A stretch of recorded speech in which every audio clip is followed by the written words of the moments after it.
Hi, everyone, and thank you for joining us for this discussion sponsored by the New England chapter of the Society of Professional Journalists. My name is Haley Lerner, and I'm here tonight with Johnny Harris. Harris is an Emmy-winning independent journalist and contributor to the New York Times. Based in Washington, D.C., Harris reports on interesting trends and stories domestically and around the globe, publishing to his audience of over 5 million on YouTube. Harris produced and hosted the twice Emmy-nominated series Borders for Vox Media. His visual style blends motion graphics with cinematic videography to create content that explains complex issues in relatable ways. He's here tonight to talk to us about his incredible career and the future of the industry. Johnny, thank you for joining us. Glad to be here. Thanks for having me. Yeah, to start, can you tell us a little bit about how you got your start in journalism?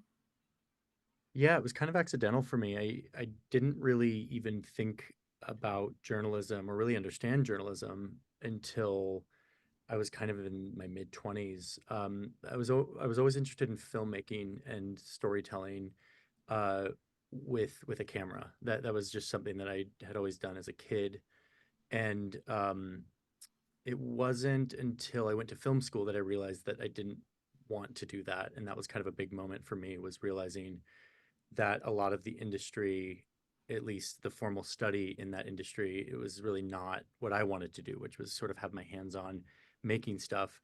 And so I pivoted to international relations, which I didn't understand that either. I didn't really understand a lot of things growing up. My education was a little bit, I didn't do well in school and kind of had um, a rocky start with sort of formal paths. I think it was once I got into international relations and started to learn about the theory and kind of wanted to understand it so bad and didn't understand it. I started actually using some of my video skills and my visual skills to try to express the concepts I was learning in economics and political theory and all these things, and started to realize that the best way for me to understand stuff was to visualize it.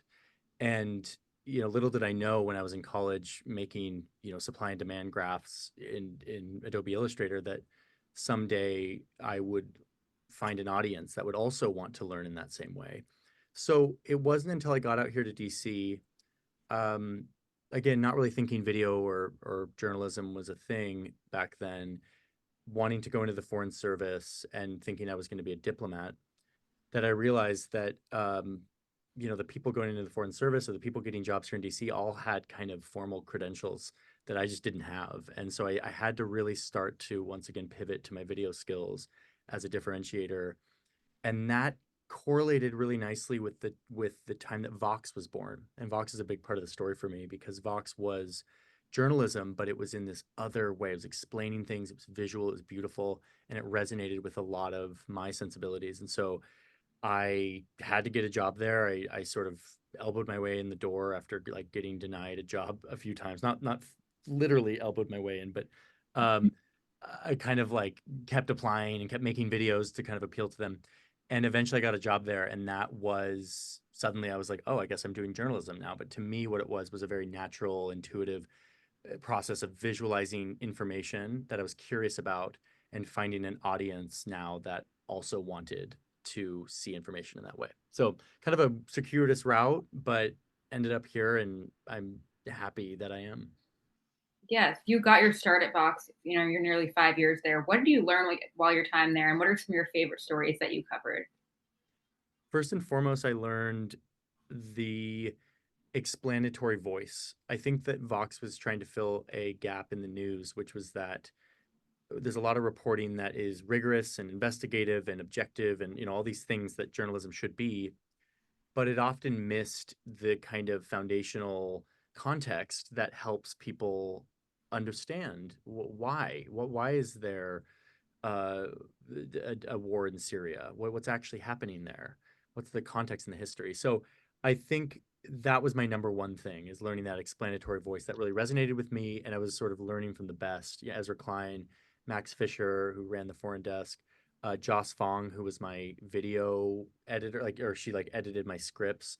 She really taught me the visual explanatory voice. Um, and then I was able to mix that with some of my own creativity, my own. They gave me a lot of freedom to sort of explore because we were kind of a small, scrappy team at the time. So it was a mix of learning from these great young journalists who were trying to disrupt how journalism was done, and giving been being given the freedom to kind of explore my own thing.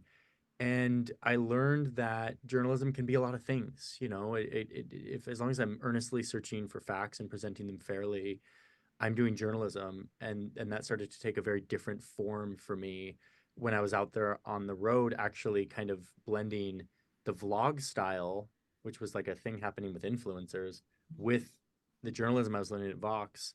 And that's sort of how Borders was born, and that's sort of the format that I continued and continue to do to this day.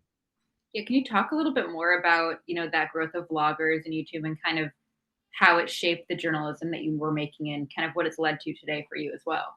Yeah, so I could have never expected this amalgam of lifestyle vloggers, people who have a very simple kit of camera and microphone, going out and turning their daily life into kind of a story and using really resourceful, scrappy means to tell a story. I could have never imagined that blending with understanding the border between Spain and Morocco in an enclave and the migration crisis from sub-Saharan Africa in 2017. I that was a kind of surprising thing when I didn't do that at first. I went out and sort of tried to do more of a traditional documentary style, video journalism style, where I was behind the camera. But as I watched these vloggers, I thought, this is a really, I feel transported into this story because I'm living kind of through the eyes of this person that I'm watching. What if I brought the audience with me to Morocco and Spain, or to, China, Nepal, to these border zones, and sort of reacted to what I was seeing, but then also weaved in kind of some rigorous analysis. And and again, Vox, credit to Vox for giving me so much freedom to do that, because that's kind of a faux pas within a lot of like traditional hard-hitting journalism. Is like there's no I, there's no like me, there's just the facts. And so I went out there and started to experiment with it, and the audience really liked it. They really felt like they identified with these journeys and these travels. And there's music and there's graphics and there's all this kind of stuff that also made it live on the internet and thrive on a sort of algorithmic platform that competed with the entertainment stuff that's happening on YouTube. And so ultimately we discovered that that format helped take rigorous journalism and transport it to many more people who maybe wouldn't watch a documentary or a deep dive investigation into something, but they would watch it if it was made palatable. But at the same time, and I want to make this very clear, I never and still never want to sacrifice the rigor of the journalism and the sort of standards of the journalism. And we can talk about that more at some point, but like that is the underpinning of everything I do. The formatting that it takes is the thing that I think is very flexible and very malleable. And I think Vox gave me the ability to kind of experiment with that. You've been all over the world during your career and you've been in some dangerous situations. Can you talk a little bit about that and those experiences and how you manage safety while still getting the story in these situations? So I'm fairly risk averse when it comes to where I'll go in terms of relative to some journalists who are out there, on the front lines, literally. That being said, I have gone to places where there is active conflict, and that often is just because I seek out borders and places where countries come together. There's always tension inherently in those places. So, um, I I've learned a lot over the years of what lines not to cross. And when I was in Morocco a few years ago, the sort of closest I've come to some situation that wasn't good was I was in a migrant camp outside of the Spanish enclave in Morocco, and Spain kind of pays Morocco to take care of their security. Like they don't want migrants coming into Spain, so they say Morocco will pay you to make sure these migrants just never show up to our soil, so we don't have to give them asylum. And that's what I was reporting on. I was trying to point a camera at that very thing. And the Moroccan police somehow, Morocco is still kind of a police state in a lot of the country, not in like the modern places, but the minders started to talk to each other, and eventually it trickled to some police, and we got detained, me and my fixer. And that was really scary. I mean, that was like, I have two young boys, and it wasn't some like cool, sexy story that I was like detained by the Moroccan police. It was very like, oh, I may not be able to do my job. I may not be able to like be with my family. And luckily, after a while, I was able to delete a lot of the stuff on my phone, kind of covertly, and like hide the cards, so I could kind of feign a little bit of ignorance. And I was able to get out of that situation after a few hours of questioning. Um, but since then, I have minded that a lot more. I coordinate with local police, and I make sure that I I have that security figured out before I go. I was just in Georgia, up at near the occupied zones of Georgia, the country, where Russia has watchtowers, and I thought about that, and I had a security escort with the local police that I felt comfortable with. So it's a balance. Um, but I err on the side of safety in these years, particularly because of my kids. But I also believe that you got to take some risk if you're going to capture something compelling, because that it's often in places where there is a little bit of danger and tension, where important things are happening, especially around conflict. And so it's just always a balance. So we got one question from an audience member. Olivia Young wanted to know how you think Vox's fully online journalism style contributed to the changes that we've seen in journalism today. I think Fox was responding to a change that was happening, in the sense that the internet was always going to move journalism into a frictionless, ultra connected, hyper urgent space. And Vox sort of saw that trend and tried to ride it. For me, as a video maker, um, journalism was always going to transition to a visual format, not fully transition, but a visual format of getting the news was always going to take over as bandwidth on phones became more available to watch, visual things on your in your pocket. And so I think there's a lot of like, I think they contributed to a certain aesthetic and a certain way and a style of approaching that transition, but I don't think they necessarily were a causal mechanism for pushing that forward. I think they, as early adopters, were the sort of they definitely set the tone, um, and I think the video format specifically has set a tone for explanatory journalism and how it's done. I see so much explanatory video now that looks just like it's like a carbon copy of what we're doing at Vox. So I think in that sense there was a lot of stylistic influence from Vox. So you left Vox in 2020, and obviously this pandemic. Was it scary for you to kind of strike out on your own at this time? And what made you, how were you feeling at that time and having to forge your own path as a journalist? Yeah, it was scary for a lot of reasons. I think, as an American, the first thing you think of is like healthcare, like like your job and your healthcare are the same thing. And so like it's a strangely large part of that decision is like, what about healthcare? Um, but yeah, like luckily I had my partner Isabel was a YouTuber as well, and she had been doing that, and she had built a successful business off of food and travel journalism and kind of lifestyle stuff on her channel. And so there was a little bit of demystifying of the economics of YouTube and sort of how to make a living on that. I also knew that what I was making was much more valuable than was being represented in my salary at Vox. Meaning, every season of Borders was getting like 30 to 50 million views between all the platforms and all the maybe 5 episodes. And I knew that Vox wasn't monetizing that in the way that they could. And so I did have some confidence knowing that this creator economy is happening, the transition to these other platforms is happening from advertisers. But learning all of that was hard, and it was a lot of like business learning, in addition to learning how to make stuff on my own without an editor, like a journalism editor. That was hard and continues to be hard to this day. But again, my partner is who now we run the business together, and she really is the strategy brain behind what we do. Was a major part of making that leap not so daunting. Yeah, people, I've seen some people say on YouTube, they've called you a pioneer of YouTube journalism. What has that been like for you? And have you had challenges facing with any pressure of being a start of this type of method and creating videos in this way that wasn't always the norm for journalism.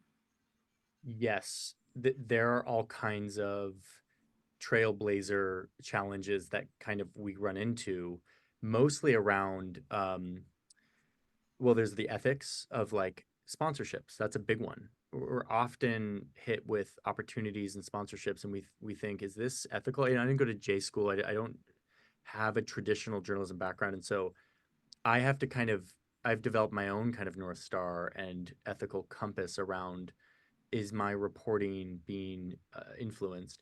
And I've crossed that line a few times, in small ways, but ways that mattered to me and to the audience. And I learned factual and characterization, bias and errors that, again, without an editor, the audience sort of had to hold me accountable, and I've had to learn a lot about where my lines are and what I have to be aware of without having an institution and an editorial kind of buffer or guide to sort of keep me honest. What I love about this format, though, and this community of having a channel that is directly publishing to these people, and it's me and my audience, is that they will hold me accountable, and they'll call me out, and they'll dogpile on, one mischaracterization that I make, and then they will forgive me when I say, I am sorry, I will do better. And I think that that's a really nice cyclical kind of discourse where it keeps me, it refines me, and it helps me get better, but it also allows the audience to have input and also know that I'm just a guy trying to do my best. And that kind of grace is not given to the New York Times, and that's a good thing. That's a good thing that the New York Times has a super high standard, and they must keep that standard. I think it's also a good thing that as an individual, as an independent journalist, I'm able to have a little bit of that leeway and be called out, and as long as I'm flexible to it. I think the dark side of that feedback loop is that the audience also has certain preferences for certain types of videos that are deeply known to me because I know what people click on and what they watch minute to minute because I'm so close to the analytics, that my editorial decisions are often colored by what I know will do well and won't do well, which, anyone in media faces that tension, but it is particularly acute in an environment where you're one voice and you're trying to tell stories that a lot of people will watch so you can float your business and pay your employees. And so you're going to cover Vladimir Putin in China and not, the civil war in Sudan or something, which is like actually way more newsworthy, but is like not as clicky. And that's a tension that, I don't have an answer to, and I'm constantly trying to fight against. And but it's definitely very acute, and it's sort of the other side of that coin. Speaking a little more to your audience, you've expanded to other platforms. You're beyond YouTube, you're on Instagram, you're on TikTok, you have a lot of followers on those platforms. When did you join these specific platforms and how have you adapted to them and, adapted your content to fit these certain platforms?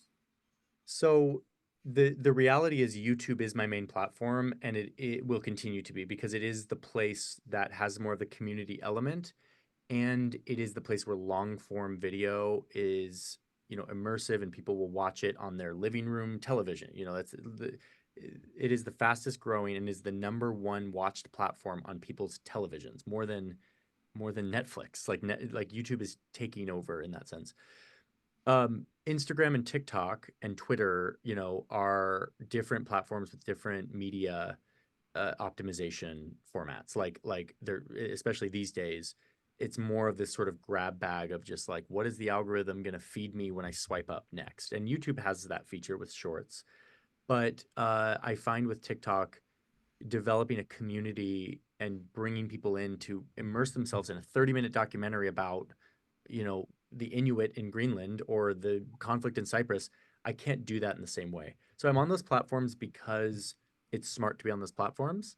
And I see them as sort of a billboard, a kind of a way for people to get to know me and then hopefully jump over and settle on uh, getting attached to my much more journalistic formats, which are the longer formats. The only caveat I'll say to that is I'm in a transition right now where YouTube, the platform, which is my home, is really pushing shorts. And I have no control over that. I can't tell YouTube to not do that. And so there's kind of in this new world a sort of adapt or die reality that means that I do have to figure out how to do short form. So I've actually been in a experimental phase. You'll start to see it actually on my channel, on my YouTube channel. I've published 2 shorts in the last few days that are much more craft. I've sat down, I've actually written them out, I've directed them, we've animated them in a deep way. They're like reported out. I'm chasing this kind of Russia funding right-wing YouTubers story that's breaking right now. Um, and I'm gonna publish a short tomorrow morning. You know, like it's more of a breaking news thing.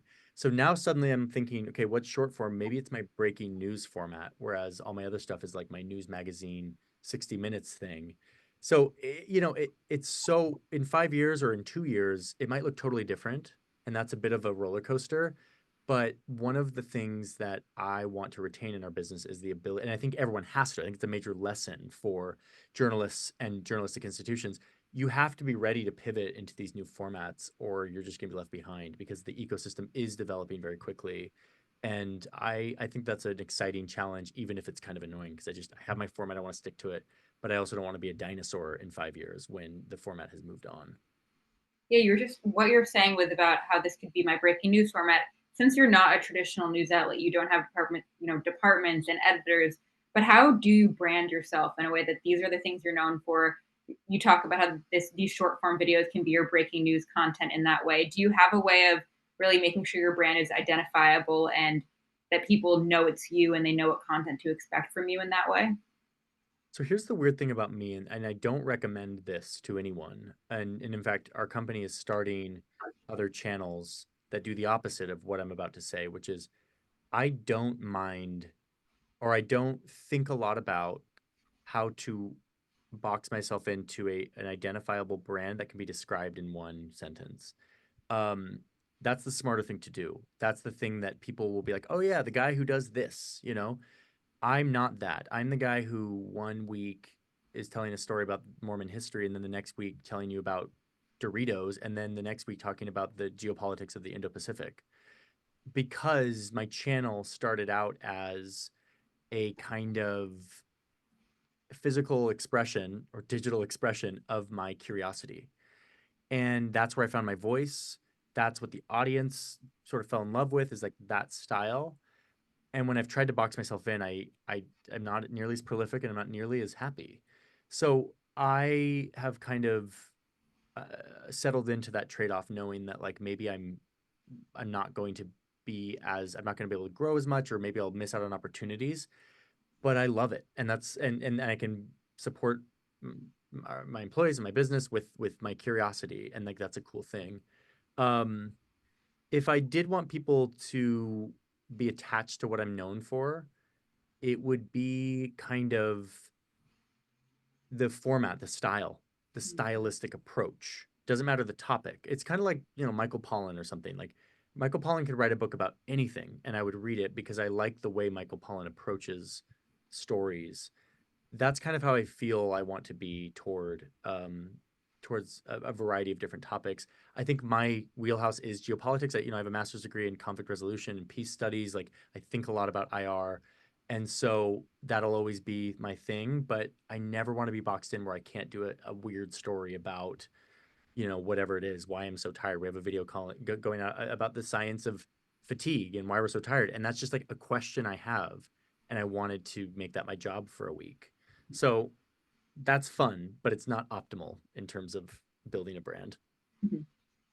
You were talking a bit about comment sections and getting called out by your viewers, but in terms of the kind of troubles that could come with the comment section, do you ever have to worry about commenting misinformation in your comment section or reactions that maybe just are leading the conversation astray, and how do you deal with that? Yes, this is a big issue, and it's one that I actually am lobbying pretty hard to YouTube corporate to take seriously because I think the comment section is a very influential space for viewers. I think viewers watch the video, but then they like scroll down and like, what's going on in the comments? And the incentives of the comments are often the loudest, most polemic voice wins. and people will dogpile on that. The snarkiest kind of like it's we all know that voice of kind of the anonymous internet troll. In my world, it's a lot of smart internet trolls that use smart sounding arguments, but that are kind of logical fallacies, but they feel good, and so people will sort of jump on board. I have lobbied YouTube to say, what if you incentivized comments that were, even if they're critical, are rigorous and you use AI? AI now can read anything and characterize anything. You use AI to sift out what comments are actually earnest critique that present evidence and present counterpoints or that add additional context or share personal experience. Those comments are down there, but they kind of just like slip by. Every video gets 10 to 20,000 comments, and only a few kind of rise to the top because people up like them. If we incentivize the users to get rewarded if they left good faith discourse type comments, then I think it would be a very different experience down there.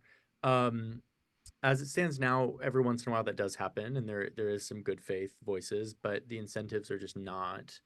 It's still just sort of a dumpster fire. So I don't think that can. I think I can kind of maybe set the tone and help moderate that. But I think YouTube has to find a way to make their product, which is the YouTube experience, more conducive to factual, earnest discourse and not just like dogpiling, yelling at each other.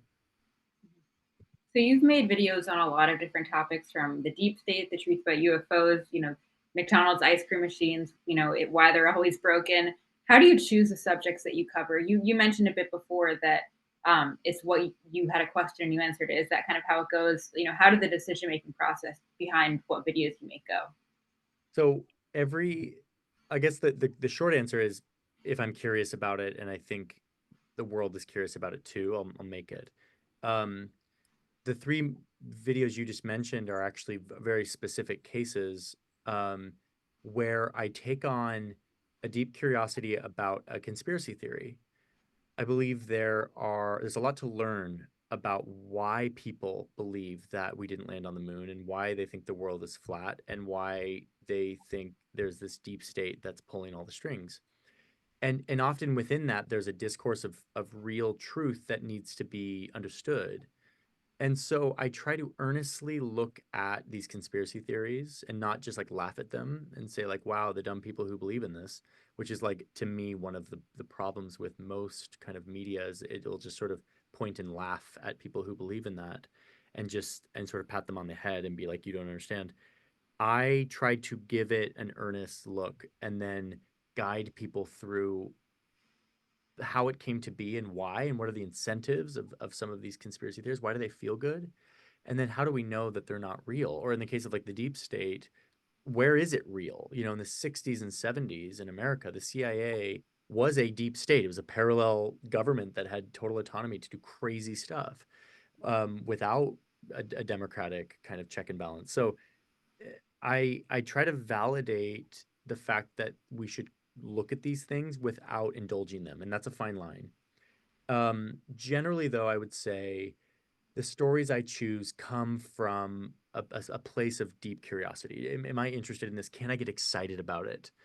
I'm trying to move away from that a little bit to make it a little bit more systematic and news like a newsroom might, where they're thinking what's newsworthy, but it's still so small and it's still bottlenecks around who I am and what I am going to write that I still have to kind of get stoked on it. But my team will pitch me on stories, and if they're good, I'll if I can get excited about it, I'll jump on board. So it's kind of a hodgepodge of like a million different inputs. Often I'm just reading, and I have a giant list of story ideas that I want to do. The one thing I'm thinking about doing because I'm curious about it. In fact, tomorrow morning I'm interviewing a British expert who argues for kind of the Russian perspective of why Russia invaded Ukraine. And that's a mind blowing idea to me. Like, someone can earnestly try to justify this.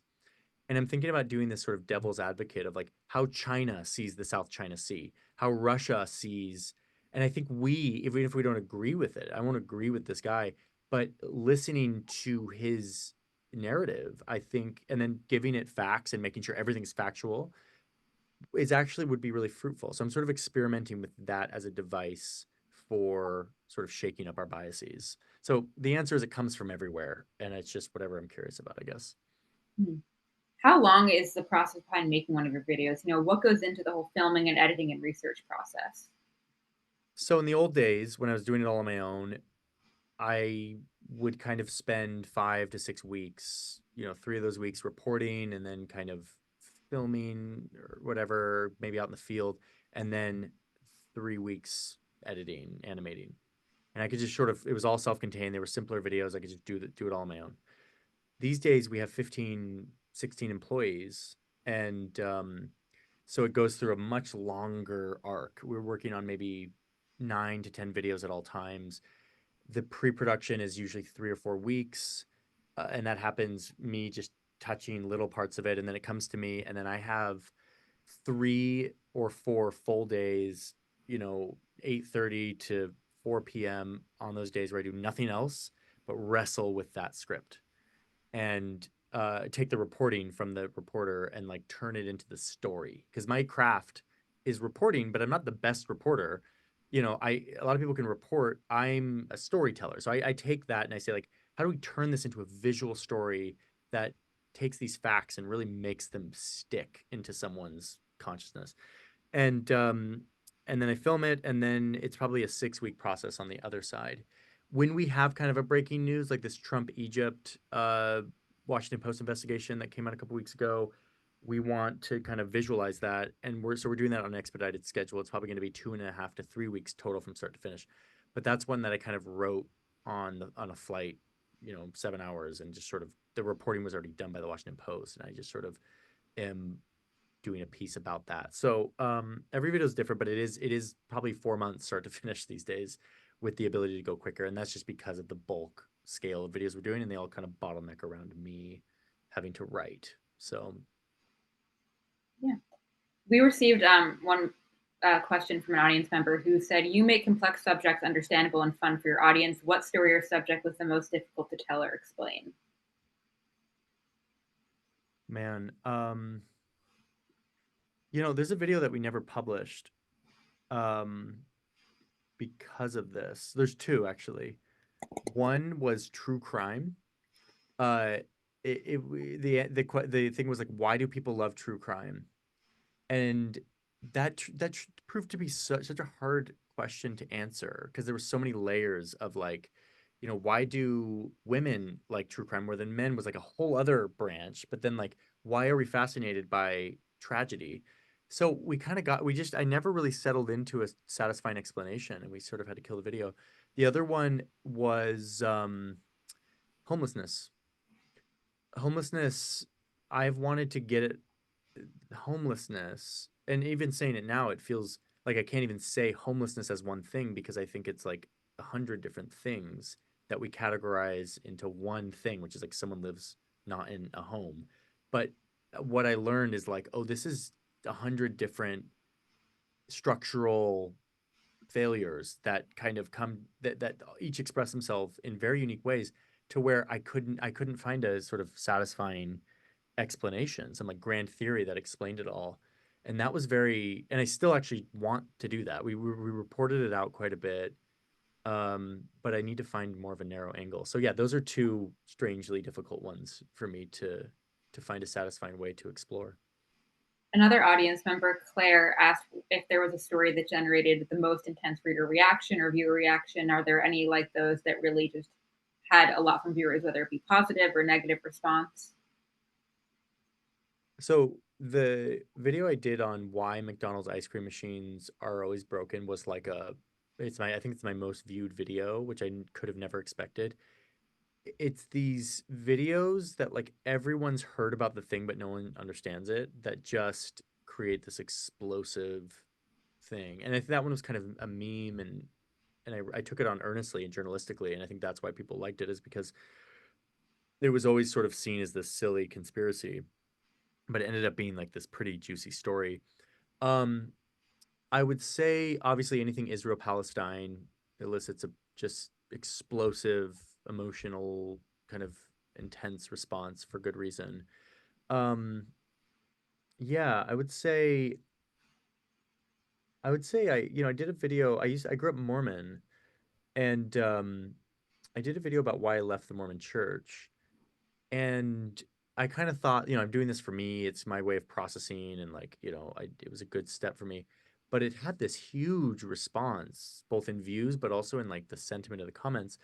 And not just from like Mormons, but from people who had left all kinds of Orthodox religions or people who were still in Orthodox religions of all kinds and who shared a lot of parallels of my experience. And that was a really healing and beautiful moment for me to sort of connect with a bunch of people who had a totally different lived experience, but we had these like deep parallels because this person who grew up really, really traditional hardcore Muslim like had a lot of similarities to me growing up traditional hardcore Mormon, who also had a lot of similarities with someone who grew up in, a Hasidic Jewish community. It's just like that we all could share a lot of similarities. So that was interesting.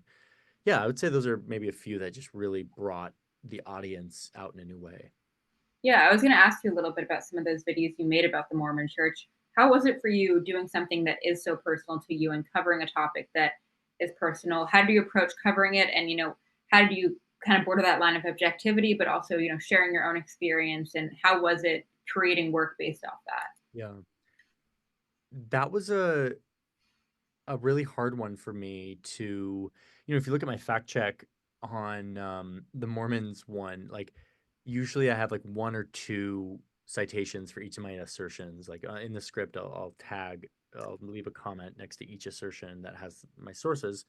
But for the Mormon one, there was like six for each one because I wanted to be so I almost overcompensated in this sense where it's like I grew up in this, I have a bias.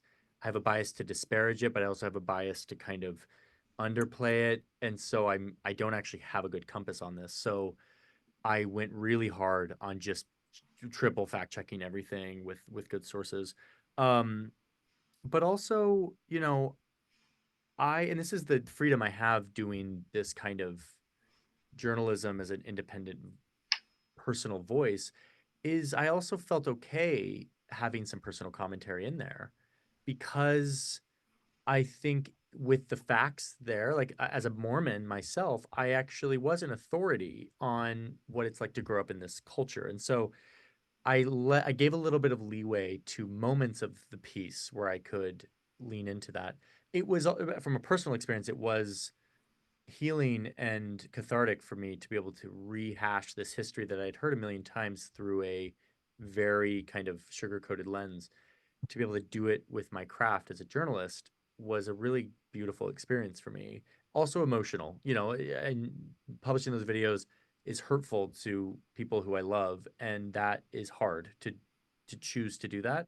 But ultimately, it was a good experience, and I'm glad I did it. And I'm going to be doing a part 3 to the series about the kind of modern Mormon Church. At some point, I need to get the emotional kind of gumption to get back and do that. But I'll eventually be doing that. Yeah. One video they made that really stood out to us is called Why I Hate the News. And so, we want to know what are some things that you think that the news industry can do better and where there's some gaps missing and what you think personally are some of the issues with the news today. Yeah, I hate aspects of the news. And let me caveat and say the news that thrives on constant tragedy and uses that as entertainment, to me is such a it's so antithetical to what I think the promise of the fourth estate and what journalism should be, which is teaching people about the world, holding people accountable. And especially with corporate cable television news, I think it does the opposite. I think it enables people who should be held accountable. And it doesn't teach you about the world, it teaches you about the most sensational, bad one off things that have happened in the world. And it's not to say we shouldn't cover the cool school shooting. That is a thing that needs to happen. Um, but if that's all we're covering, then we get a perception of reality that isn't actually accurate to how the world works. I think so. I have complicated feelings on this because I also benefit from a kind of aesthetic sensationalism of events. I put deep dark music while I show the invasion of a war, like I also lean into that. But I think there's a line where that's all you do and there isn't a sense of like teaching and giving context and giving fairness. um, Now, there's a lot of news that I so deeply respect I can't stand it because I wouldn't be able to do my job if The Economist didn't exist or if the New York Times didn't exist or if the Washington Post didn't exist. Like those people are doing the Lord's work by day in, day out, gathering the news from around the world and reporting it and just reporting it to the highest standards. And that to me that's journalism, that's the news. The thing I hate is this kind of facade of the news that is just kind of an echo chamber of entertainment and sensation and tragedy that makes people feel confirmed in their biases and their hate for others and makes you feel more scared about the world. I think that's not doing much good for anyone. So right now we're in an election year, and in 2021 you produced the film Blue States, You're the Problem, which won an Emmy Award, which congratulations. Thanks. How do you approach this story when you did it? How was it? And can you tell us more about the process behind doing that? Yeah, so that was a collaboration with the New York Times. Once or twice a year, I'll work with the Times to do a video with one of their editorial writers, and that's a really good experience for me because I learn a lot from these sort of veteran reporters. That was a story that was really nice because it wasn't my take. I I got to piggyback off of a really smart writer, Binya Applebaum, who has this take and has had this take for 25 years, and um, was able to come in with just such a powerful kind of angle on this that I couldn't have generated just in my kind of normal process. So in those stories, the way that it works is I meet with the journalist and I hear their take and they say like I want to do a story about how like blue states are, I want to do a critique and Binya, liberal, economic economic reporter. It's an interesting take because he's critiquing his own side, and the New York Times is critiquing their own side, quote unquote, which I think is one of the reasons it did so well, is because it was such a self-aware piece. Um, so anyway, he came in with the take, and I was just the conduit through which that take was able to come to life. And ultimately that's what I see my value in a lot of this. I'm not going to ever be the guy doing the like primary source investigation. Maybe someday. And with McDonald's ice cream machines, I for some reason was because someone gave me a scoop. That doesn't happen most of the time. Most of the time I'm going and I'm using the amazing reporting done by these people who are in the trenches with one beat, and I'm taking that out and I'm trying to say, let us blast this to 2 million people who would have never read this article. And I'm going to find a way to do that. So that's what that piece was. And I think because the take was so strong and well argued by Binya, that's why it won the Emmy. And I just feel lucky that I was able to be the translator of that story. So when making videos on contentious topics, how do you make sure that you get the facts straight and cover things objectively and don't think about, what the comment section will be or anything? How do you approach covering hard to tell stories?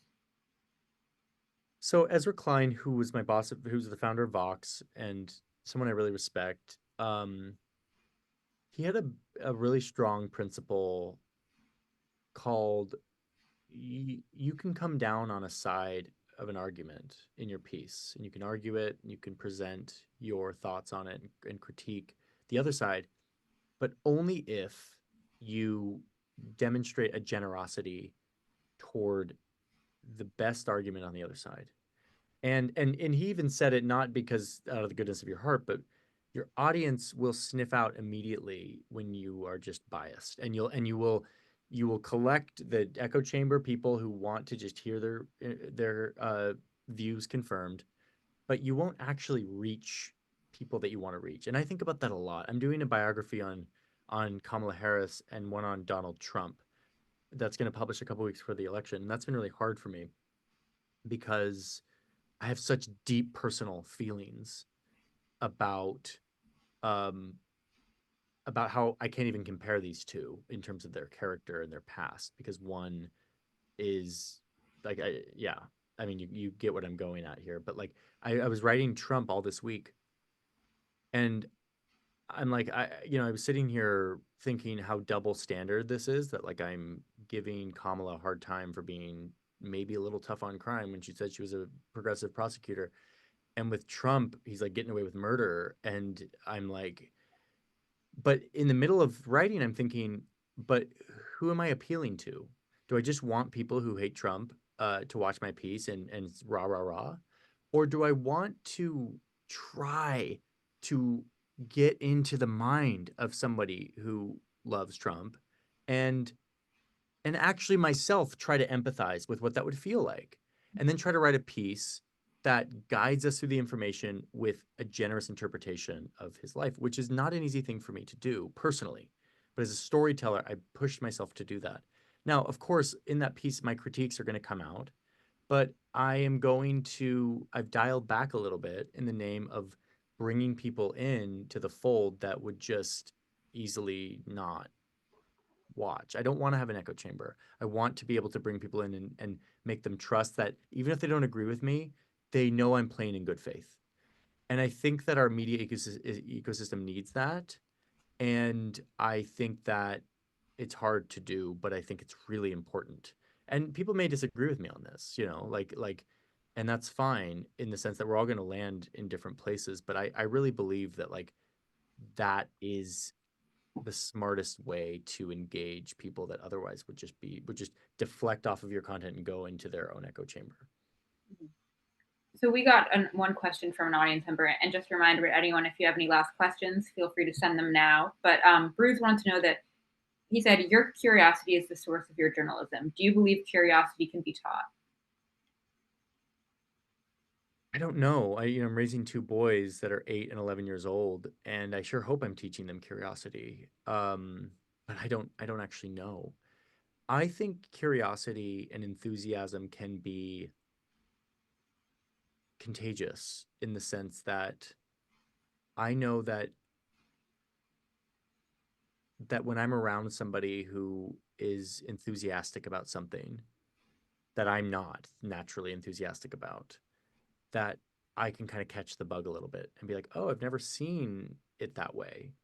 Never looked at, I'm not into cars or something, but like I was around my friend who's super into like the specs of not even like fancy cars, but like of that Volvo over there. And I'm just like, what?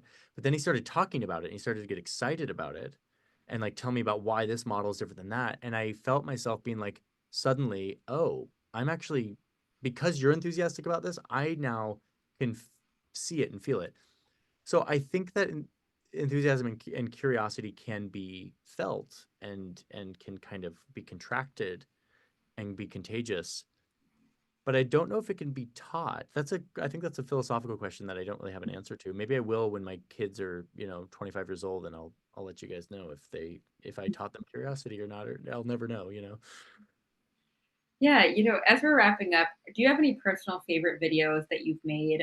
Just ones that you really enjoyed doing or had a lot of fun with? The video that I Head and Shoulders had the most fun making, and I like literally when I think about it during like stressful weeks, I'll just like think about making this video, was hunting for Swiss bunkers.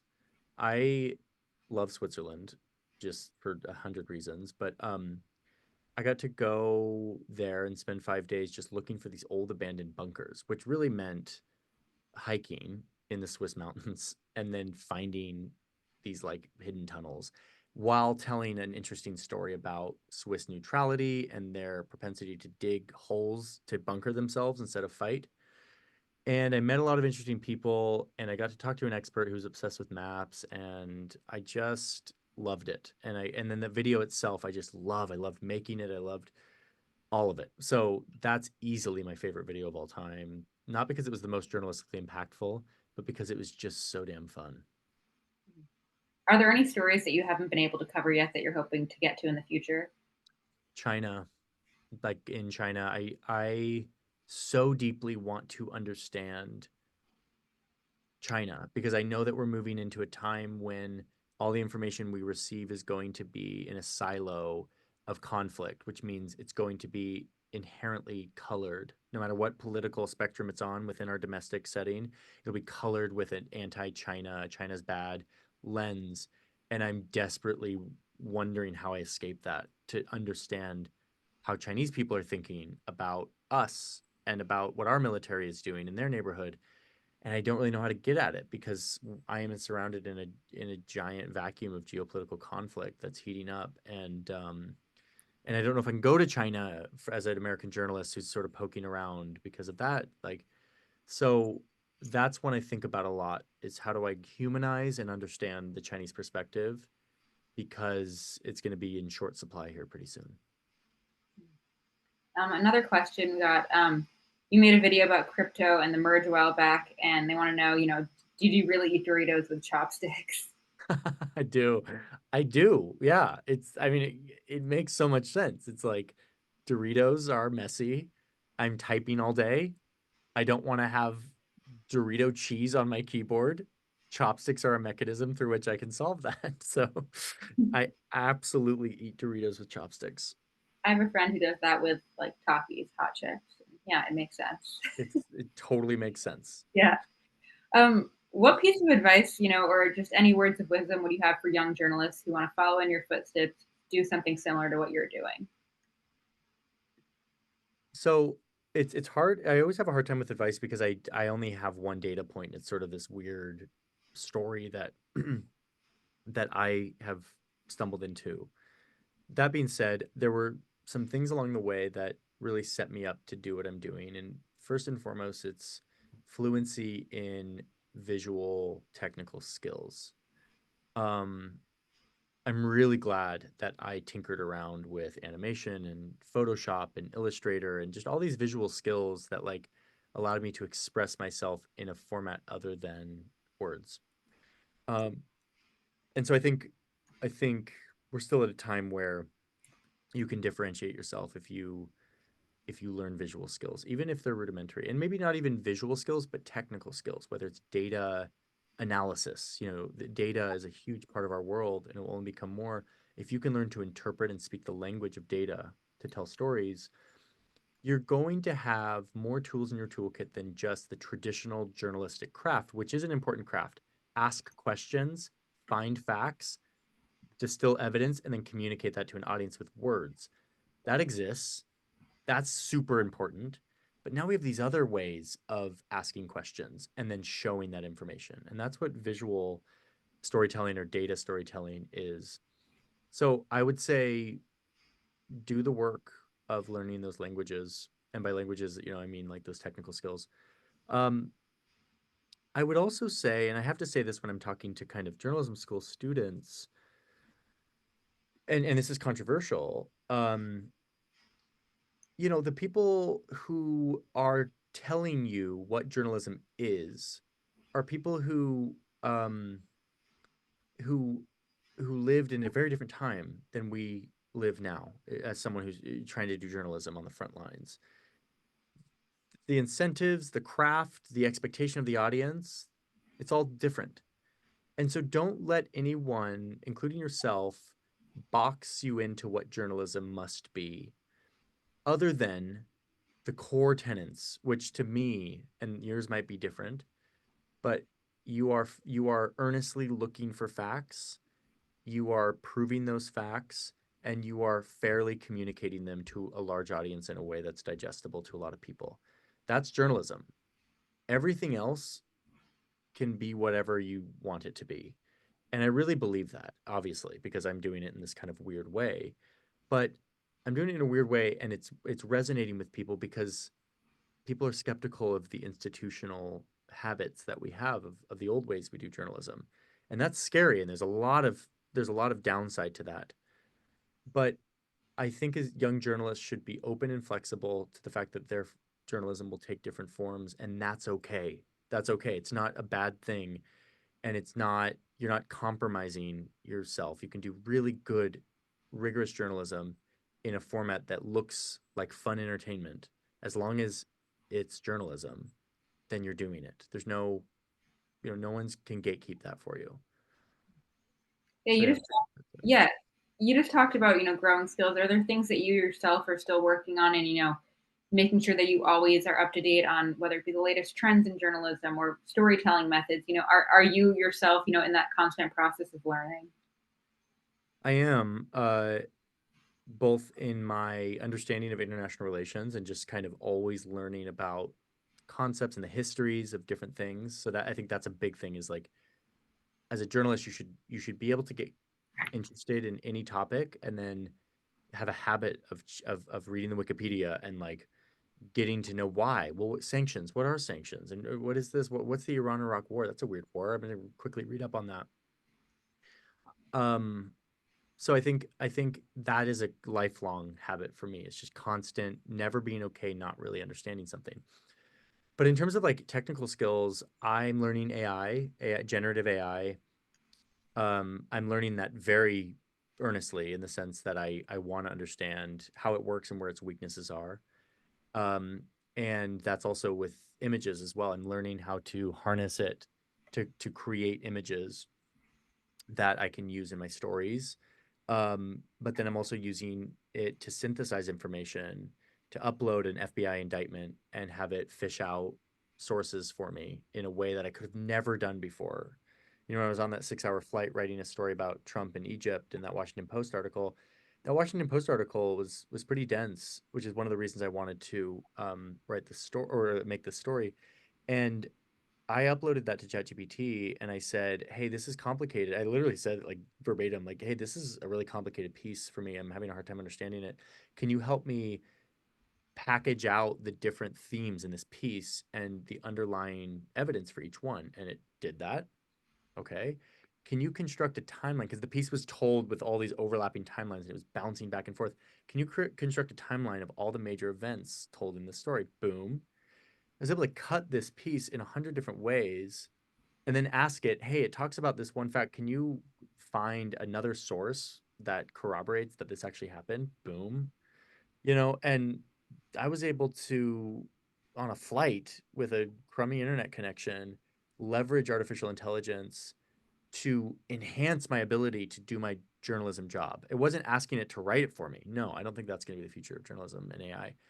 I was using it as a tool to access lots of information and synthesize it in a way that I can understand it. Of course, I have to fact check every one of those assertions. Of course, I have to check all of those. But boy, it's a powerful tool, and that's one that I absolutely want to be able to harness more and more. Mhm. So we're wrapping up our time, but do you have any quick last thoughts of anything that you want the audience to know about your work or anything that they should kind of take away and, go and look after if you have one thing to send them to or any last thoughts? I mean, I'll just do a plug for something that doesn't need a plug, which is I love The Economist. The Economist is a British magazine, publishes weekly. I believe that they are doing the work that is so important in this space in an institutional way, in a timeless way. They're not like updating and doing a bunch of weird new things. They're doing exactly what they've always done, but what they've always done is so important. And I think that kind of reporting, they do it in kind of economics and international affairs, and it is a little bit more insidery for people who have a baseline knowledge. But that kind of tone of like, hey, we're going to give you the background on this, but we're also going to tell you a rigorous story. We're also going to report it. I believe that that is more and more what audiences want and crave more than they want to know about the tragic thing that happened yesterday. And that's not just me saying that. That's data from Oxford and the Knight Foundation, who've done a lot of stats on like what young people are thinking about as news, and it's changing. And they want it to be personally relevant and understandable to them. And I think that that's going to be the future much more than like the splashy front page thing. Um, the last thing I'll say too, and I said it already, but I'll just emphasize: do not be afraid to make your journalism fun and beautiful and even entertaining.